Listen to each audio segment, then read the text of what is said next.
So what did you miss at Jubilee today? Well, you missed a couple of things, a couple of wonderful things and a tough thing, I guess. Let's start with the wonderful. You missed the beginning of our journey with St. John's United Church. St. John's is now amalgamated with Jubilee. We are all together now, Jubilee United Church. And today was the first Sunday that has been so. So today we begin our journey.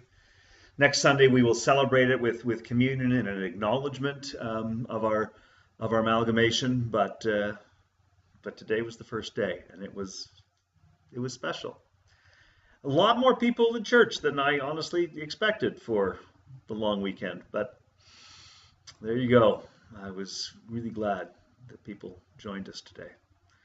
The other thing you missed, of course, was sort of Canada Day weekend and our consideration of Canada, a country that is not perfect, a country where, yes, we indeed have many things in our past and present that are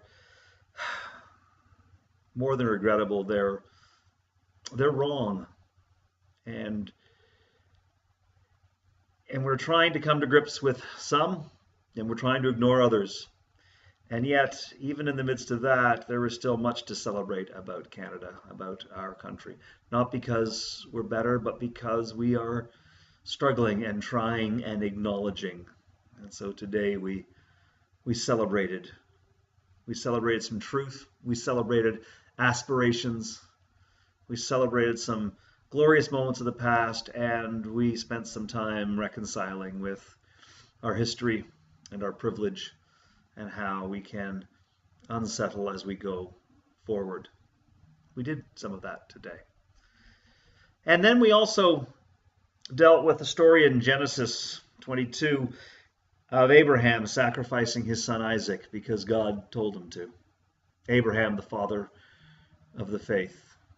Abraham, who had this great test of faith where God said, sacrifice your son to show that you love me. And so we dealt with that horrible story, and I presented a dissenting opinion.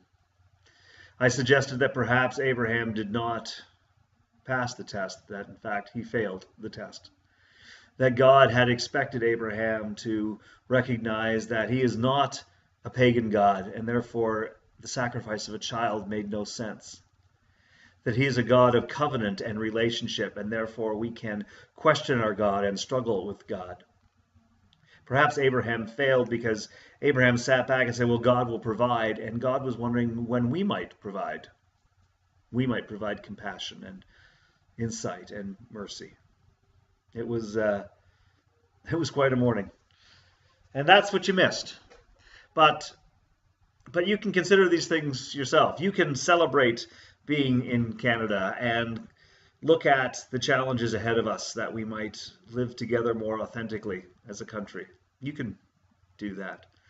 You can journey with us in your heart and in action and hopefully in person. You can do that.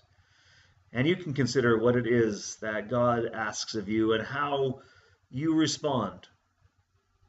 When you hear a word of God, do you obey? Do you share it with others? Do you challenge it? Do you struggle with it? And then you could ask yourself, what does faith really look like? Is it obedience or is it engagement? Because that's what we did today. And hopefully we'll get to do it with you soon. And we'll get to see you at Jubilee. Until we do, God bless.